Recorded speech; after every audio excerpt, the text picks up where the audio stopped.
What's up, everybody? Max Knowles here. Welcome to another episode of Momentum TV. Before I get into any information, I want to welcome you guys here each and every week. We spend about 30 to 45 minutes sharing high value, high impact content to help you create momentum in your business. Before we get into the information, if you guys could do me a huge favor, please check out my new podcast, Maximize. Subscribe to the channel. Again, each week we deliver a new episode, helping you guys push your businesses forward, help you expand your minds, help you get focused on your goals so that way you can become a beast. And what we want to go into today is going to be a continuation of our conversation last week. Last week, we covered the 5 basic steps in the prospecting process, right? We talked about how to open up a person, meaning if you're somewhere, anywhere, and you see a person you might be open or interested in recruiting, you're going to open up a conversation by simply asking a question. That allows you to engage them once they respond back. If they respond back at all, then that can start the flow of conversation. Your whole goal in the beginning is to get that person to start talking, more importantly, talking about themselves. So that's step number 1. You open them with a question.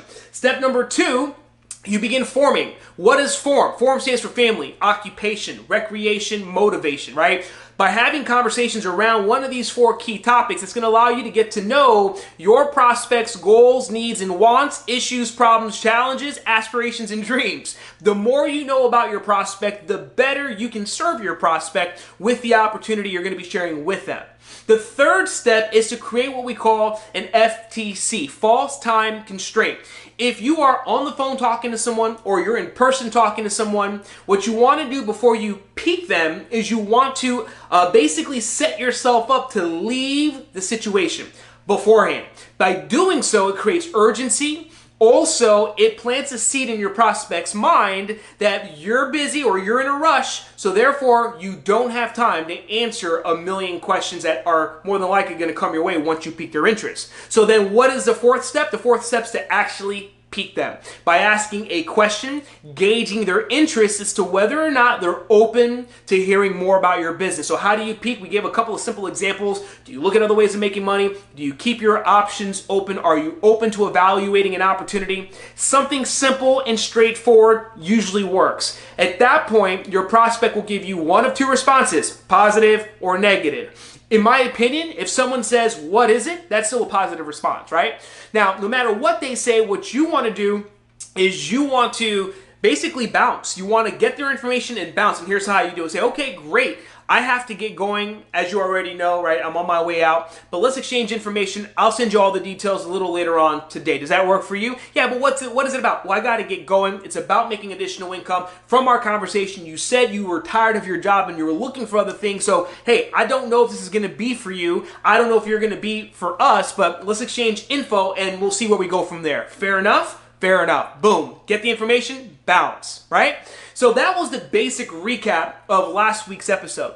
Today, what I want to go into is the idea of how you need to come across as a recruiter. As you begin building your business, there are do's and don'ts that will dramatically affect your results. I know a lot of us focus so heavily on the words we say, thinking that what we say will matter. Now, it does matter.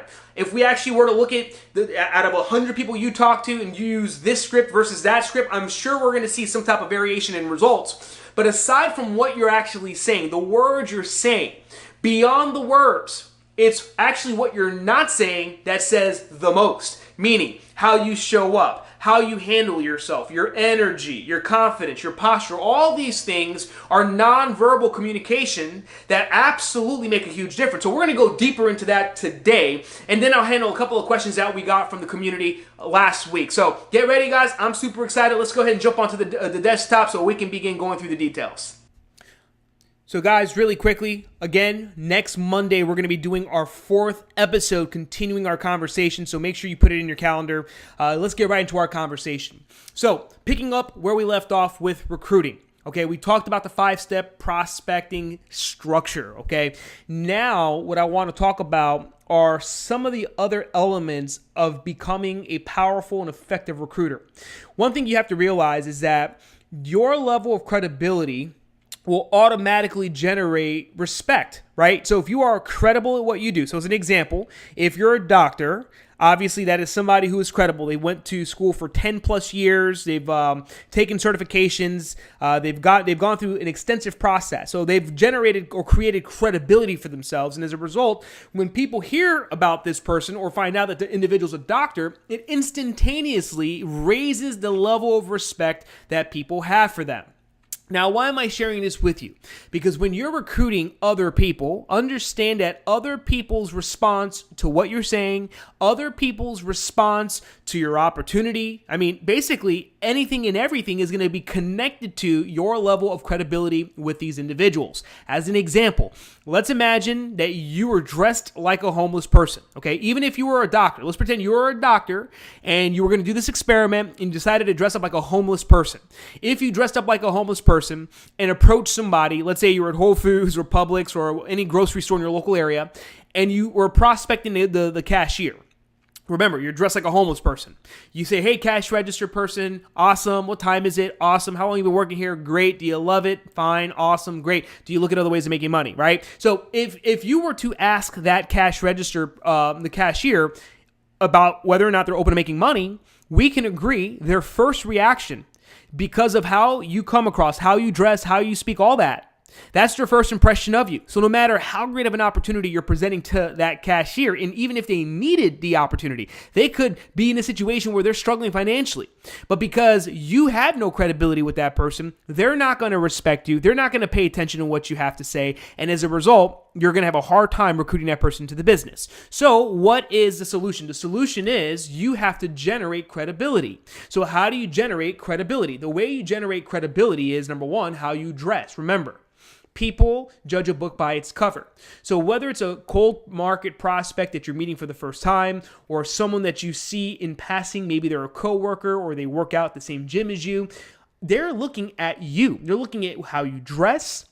They're looking at your appearance, your cleanliness, all that. And that is what they're deciding who you are. They're deciding whether or not you're somebody who is someone they want to actually talk to or get to know, right? So how you dress is the first thing. The second way you generate respect is how you speak. Do you speak with confidence? Do you speak with articulation? Do you speak as though you are, concerned or interested in that person, or do you only speak about yourself, right? So how you speak is going to be another key to generating respect. And then, of course, how you treat them. Do you treat that person with respect, or do you treat them like, maybe there's some subordinate or below you? I've seen people in my career where they will recruit somebody who maybe has like a really low level job, and because they have a low level job, they talk down to that prospect. So how they treat that person in turn is actually disrespectful. So of course that person is disrespectful back. So how you treat your prospect. The other aspect is how others treat you, right? Let's say you're in a group environment, maybe you're at work and you're prospecting other people, and let's say your other coworkers, maybe they treat you a certain way. In fact, I was talking with a group of salespeople the other day, and I was explaining how in the work environment, there's two types of people in their specific scenario, and similar to our business. They have the people who work for the company, and then the people they're trying to recruit for the company, right? Now, the problem is the people that are coming in to hear about the business and get recruited, well, they're being exposed to the environment as well as the people who work there. So what happens is there's side conversations that are occurring. So if I'm recruiting Mary as an example, and I'm walking her in to show her the business, and all of a sudden my friend John, who I was hanging out with last week, comes in and says, hey Max, what's up? Then we have so much fun last week at that party. Man, I got wasted. So even though it wasn't like designed to disrespect you, that conversation, in fact, has created a discrepancy in your edification and credibility with that prospect. So how others treat you in front of your prospect also will either hurt or help your ability to generate respect within that prospect. And then the other element is social media. Believe it or not, your social media profile will either help you create credibility or actually break down your credibility. If you're supposed to be a successful entrepreneur, but meanwhile, you have all these weird pictures, of weird things that people don't even know what they are, and it doesn't really position you in a positive light. It will hurt your ability to create credibility, right? So understand your social media profile is a tool, if used correctly, can enhance your credibility. In fact, this is probably one of the most important tools that you begin to pay attention to, okay? So your social media profile, that has a lot to do with increasing your credibility, because obviously your prospect will look for you on Facebook or Instagram or whatever, and either they're going to see things that put you in a positive light or a negative light, and then from there they make a decision to either respect you or not. Next, understanding personality types. Why is this important? Because you are dealing with people. And as you begin recruiting individuals, and my goals in this 4-part series, and this is, I believe, part number 2, actually part number 3, is that we want to equip you with the tools you need to be masterful recruiters, okay? So when it comes to the game of recruiting, you're recruiting who? People. And people, if you're dealing with people, you have to know how to deal with them effectively in a way to get them to do what you want them to do. I mean, that's really what recruiting is, right? You're trying to get someone to either join your business or buy your product or both. So understanding a person and their personality type is going to allow you to communicate with them highly effectively. Okay. So there are 4 basic personalities. Sharks are people who are motivated by money. Not only that, but they're typically aggressive, straightforward, and have low patience, right? A low level patience. Our urchins are all about details, numbers, facts, and figures, statistics. They're not all about like the hype. They want to get straight to the point. A whale, they're motivated by helping other people, right? So I put these emojis here to help you visually understand what each personality is, right? So a whale is slow moving. They're not aggressive. They're not competitive. They're not money motivated. Very important to understand that about a whale. A dolphin is all about fun. They too have a low attention span because their mind is bouncing all over the place, right? So a dolphin is motivated by having a good time. So if you understand these 4 personality types, most people fall in one of these as a primary dominant personality, okay? And then they have a second type, which would be like their sub personality. So most people are a blend of 2 or 3, okay? Now, when you're dealing with your prospect, your goal is to figure out, well, who are they? Because if you know if they're a shark, if you know they're a whale, if you know if they're an urchin, you're going to be able to tailor your communication so you could speak to them the way they need to be spoken to in order to influence them. Does that make sense? You're not just speaking to the prospect just to speak. You're not just spitting out a bunch of words. That's what amateurs do. Professionals speak with a targeted approach where they use specific language, specific pace and rhythm in their communication so that they can move their prospect in the direction they want them to. Okay? And so what we have to understand is communication is 35% verbal, right? So when we talk about shark, urchin, whale, and dolphin, a lot of times I find that people, when they first learn this, they're so focused on listening to the communication, right? The words that the person is using, the prospect is using to define what the personality is. But in reality, 65% of communication is nonverbal. So just looking at this great example here, you'll see the guy here in the middle, hostile attitude, insecure, aggressive, defensive, closed mind. You can see, right? You can basically see the nonverbal cues and what it actually is projecting. So as a great recruiter, as a person who's committed to mastering the art of recruiting, you need to, number 1, learn how to identify the personality type of the prospect you're talking to. And the way you're going to do that is through obviously verbal cues, but also nonverbal cues. So you've got to be aware. You've got to create your awareness, or keep your awareness as open as possible. So the minute you're engaging with this person, again, you're not just doing it just for the motions, just to do it, just so you can say, hey, I piqued someone today. You're doing it because you want to master the art of recruiting. And how you master the art of recruiting is by being fully aware and conscious of what you're doing, when you're doing it, and why you're doing it. In the beginning, it's going to be a challenge, but over time, as you continue to do it, it's going to become like second nature to you. So why is it important to get to know what personality your prospect is? To better serve your prospect, you need to observe. Let me say it one more time. To better serve, you need to observe, right? And what that means is, if I were to go into a restaurant, and let's just use this as an example. So I walk into the restaurant, obviously I'm hungry, right? And so let's imagine I'm sitting at the table, the waitress comes up to me and begins having a conversation. Well, before she brings me food, before she brings me a drink, she's going to ask me what I want, right? So by her asking what I want, it removes the guesswork. Imagine if she just walked up and brought me a huge steak, and then she brought me a smoothie. And that's not what I wanted. In fact, let's imagine I was a vegetarian, but she just assumed that's what I wanted, so she just brought it out.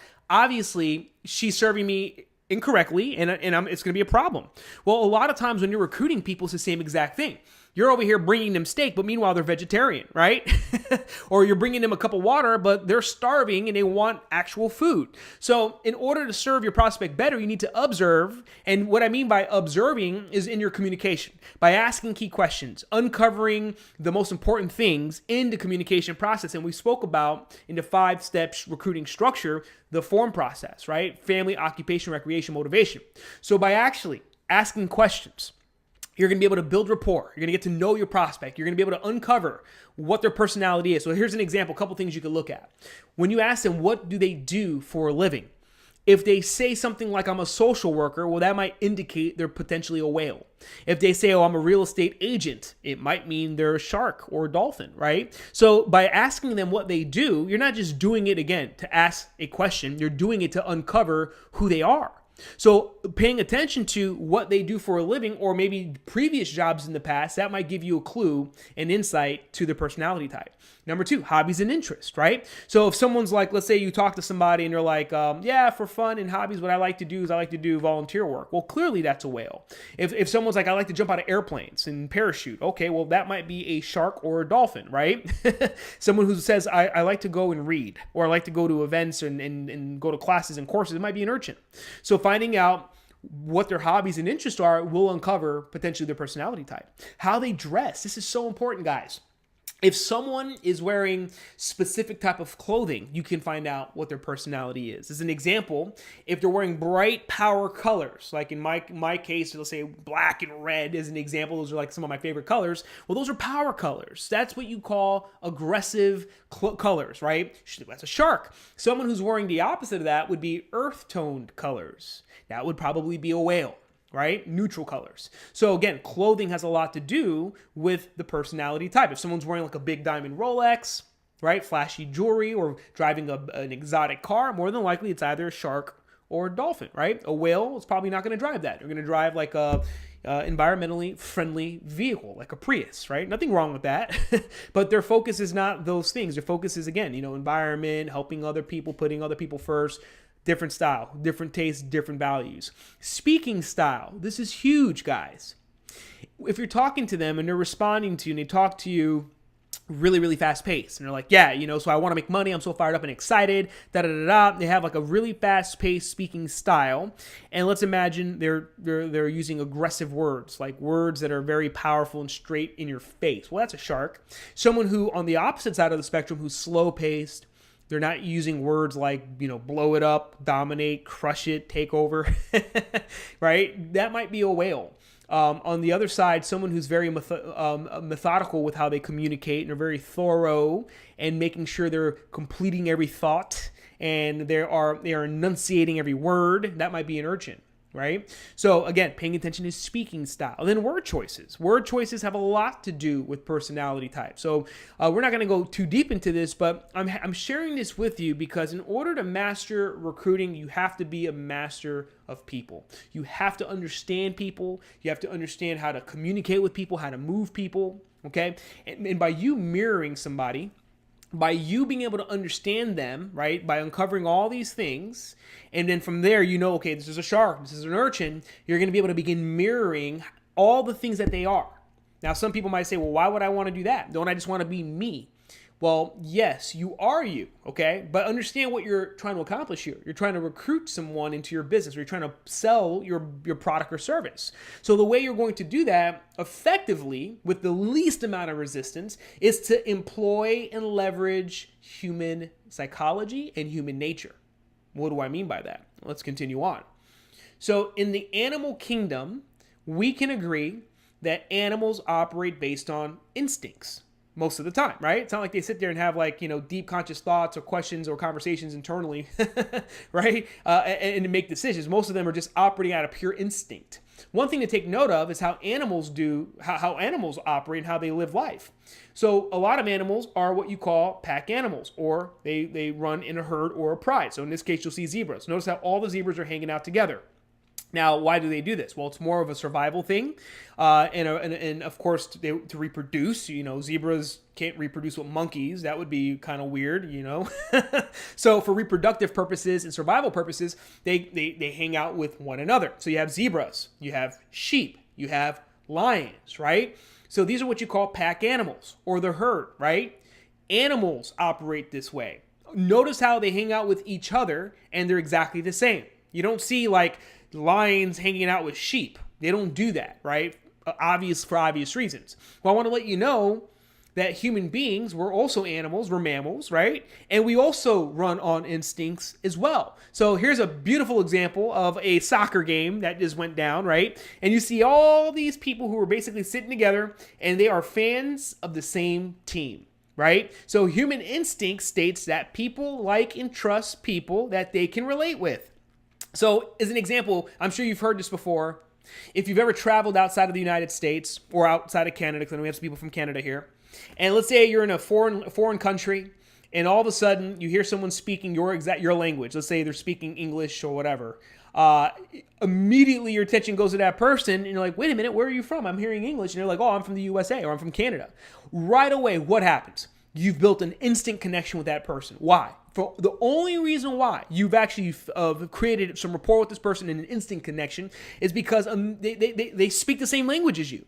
And so therefore, subconsciously, and then based on your instincts, because they speak the same language as you, you immediately begin to trust them or like them, maybe not so much trust them, but you begin to like them or gravitate towards them more so than anybody else in that place, in that circumstance, right?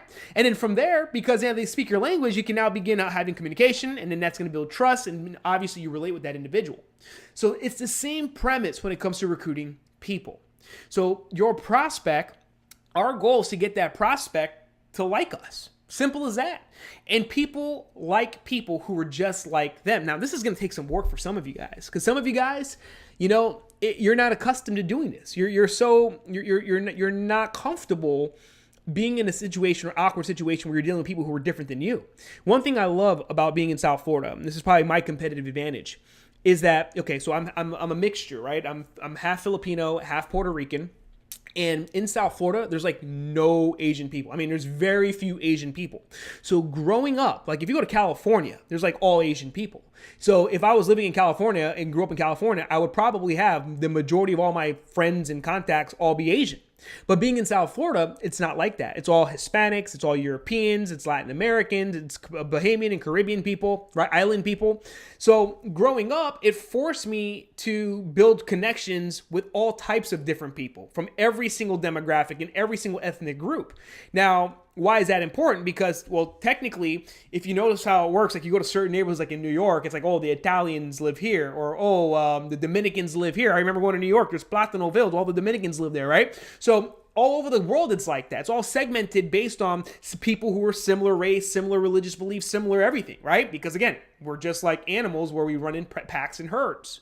So for me, what basically prepped me to become a great network marketer was the fact that in South Florida, I had no choice but to learn how to blend in with other people that were not like me. So I had to learn how to connect with people from South America. I didn't even know how to speak Spanish, but I had to learn the culture. I had to be able to put myself in that place with those people so I could begin to build friendships and relationships. And this is before network marketing. So when I got into network marketing, it was a natural segue. So a big challenge I want to put out there for all of you is to put yourself in a position to start engaging and connecting with people who are completely different than you, who are completely opposite of you and what your interests are, and the exercise of you becoming them.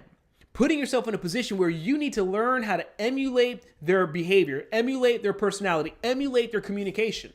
So that way you can begin developing that muscle, because I'll tell you that that's probably like 80 to 90% of your success when it comes to recruiting people in the cold market, right? Especially when you're out there going out and about. When you're doing it online and you're doing it with your warm market, it's a little different. In fact, it's way different. You don't necessarily need to spend that much time building rapport. But isn't it a great skill to have anyways? Let me explain why.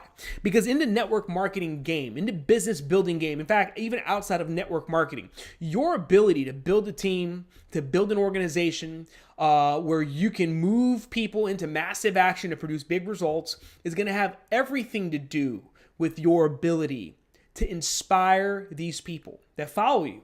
And again, it's not just inspiring them by saying, hey, you're awesome, you're great. It's really inspiring them because you've connected with them on a deeper level. And being able to connect with people on that deeper level, beyond logic, and get into, really what matters to them, that is so powerful. So these skills I'm showing you right now when it comes to prospecting, some of you might be thinking, man, do I really need to do all this just to go pique someone's interest? You don't have to. But I want to let you know that it will make you a powerful recruiter. It'll make you a powerful business person, a powerful salesperson, and a powerful marketer. And ultimately, the goal would be till it becomes automatic. So you don't even have to think about it. It just happens. You just do it. It just becomes part of your natural day-to-day interactions with people. You immediately begin to start asking key questions. You begin to open up the conversations. You begin to listen intently to uncover who they are, what they're about, what their personality is. You begin to start profiling, okay, they're wearing this, they're wearing that, they use this type of body language. So now you can begin to frame that prospect in a way that allows you to do what? Observe them so you can better serve them. You guys get that? Does that make sense? So ultimately, what's happening? By doing this, by opening the doors of communication, by becoming an effective communicator, and this is an ongoing life study. This is something you can't just learn in one webinar or one book. It is truly a study that has to be done in real time with real interaction. So you've got to commit yourself to stepping out of your comfort zone. By doing this and having these type of conversations with prospects, it's going to allow you to uncover your prospects' goals, wants, needs, objections, pain points, everything. And what it sums up, here's basically what it sums up to. All your prospects are like this guy. Now, what does this guy have here? He has a bunch of baggage in his car and outside of his car, right? And I want you to look at people, your prospects, like they have a problem too. Every single person has some type of problem. You are a PPS, a professional problem solver. That is the nature of business. All business is nothing but a process of solving a problem. As an example, cell phones solve the problem of connection and communication, right? Computers solve tons of problems. So the light bulb here solves the problem of darkness, right? My microphone solves the problem of quality of sound and being able to transmit my voice to you wherever you are in the world.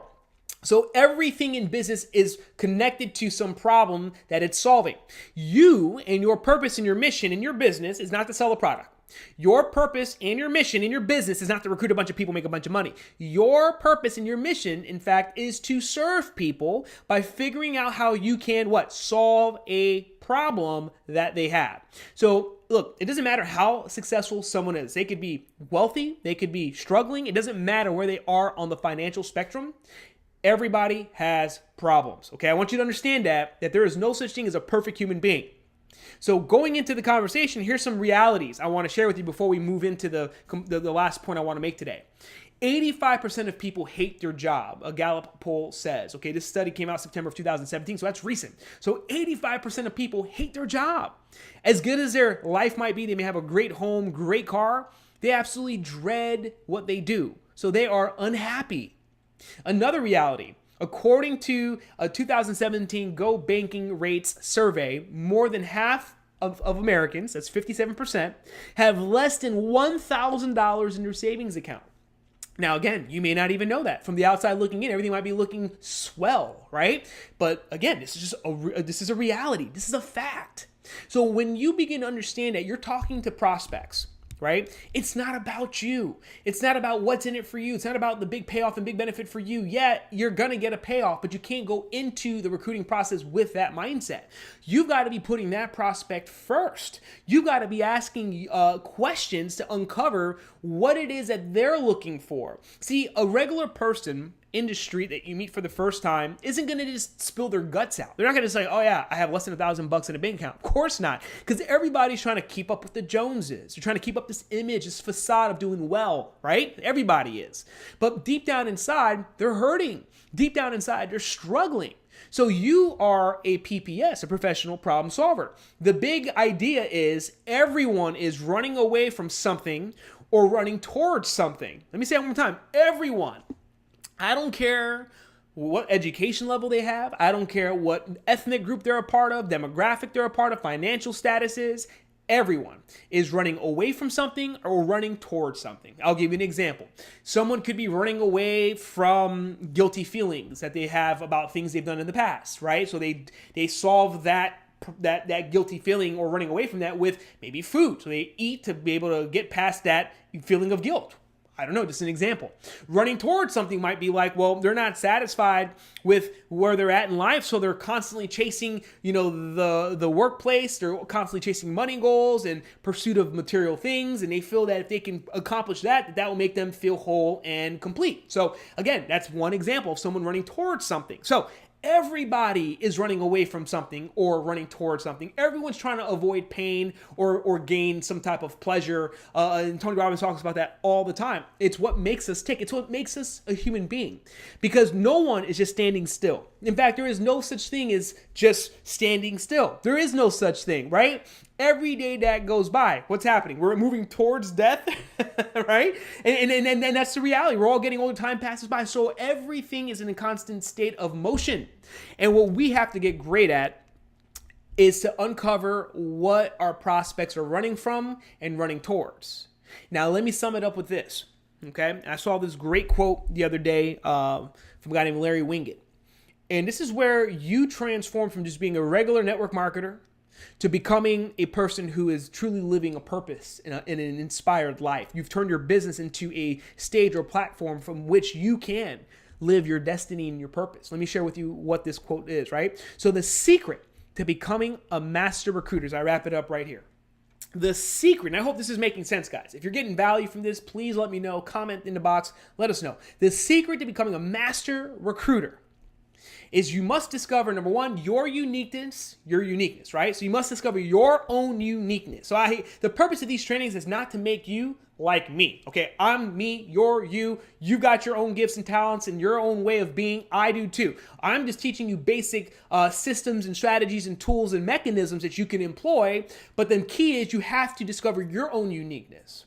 Once you know your own uniqueness, then you need to learn how to exploit it in the service of others. Did you guys get that? So you have been blessed with gifts and talents and a special uniqueness. And so the key to becoming a master recruiter is taking that special unique gift that you have and then being able to use that to serve other people. Being able to use that to help other people. So as an example, I'll just give you one scenario. Let's imagine you're a great communicator. That's a gift that you have. You can speak, you can present, you can market, you can sell, you can inspire.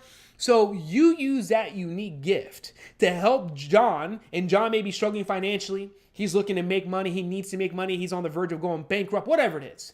So you're going to use your own uniqueness to serve John, because in network marketing or in business, you're going to be working with John to do what? Build his business, help him accomplish his goals. And it's going to be your ability to communicate, to get him to work with you, and then your ability to communicate to begin helping him build that business is going to allow you to serve him and doing what? Achieving his goals. And in that process, what's happening? He's learning from you, he's observing you, and he's eventually going to begin to what? Emulate and duplicate.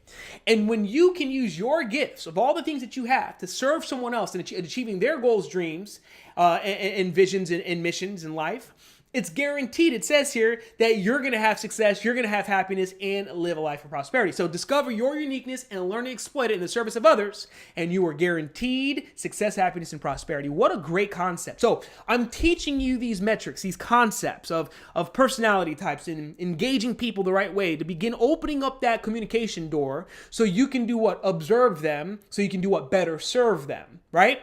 I can't begin to tell you how many people we could actually serve and help through our business.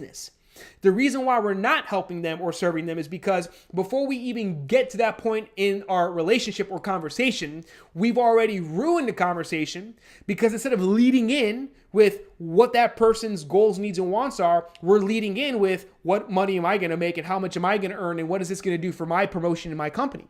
So it's a paradigm shift we have to make, and this is the big difference between master recruiters and average recruiters, master business people and average business people. People who are successful versus ultra successful is they've transcended the me mindset and have focused now on the we perspective in order to get the job done. Such a major turning point in business and an epiphany I had when I first understood this. In fact, it made the whole recruiting process that much more comfortable. Before it was a little awkward and weird for me because I was always like, oh, it's kind of weird. I'm trying to get them to do something and I'm going to get paid off it. But the minute I changed the way I saw the situation, the minute I realized I'm actually here to serve and support and help and empower and inspire, man, at that point, it became a mission of mine to now recruit people because I knew that the relationship we were going to build, the interaction that we were going to have, there was no question that it was going to absolutely change their life forever. And that's how I approached building my business. And that's why I was able to build the business I built, because I came from a place of empowerment versus weakness, right? I came from a place of abundance rather than scarcity and lack and limitation. So I'm going to encourage you to take this conversation today. It wasn't so much tactical in the sense where it's like, oh yeah, do this, do this, do that. But it was more about understanding the human element of recruiting and understanding how you can become more effective at your communication with your prospects. And what is this going to do for you long term? Well, it's going to increase your ratios. It's going to increase your conversion rate. So instead of talking to 10 people to get one, if you're a better communicator, right? Naturally, you're going to be able to increase those percentages from 1 out of 10 to maybe 2 out of 10, 3 out of 10.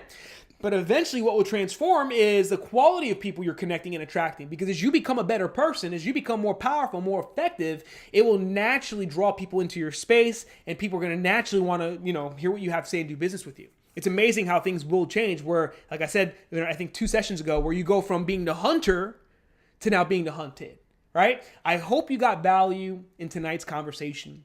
We'll be sending out a replay link. And here's what I would love for you to do.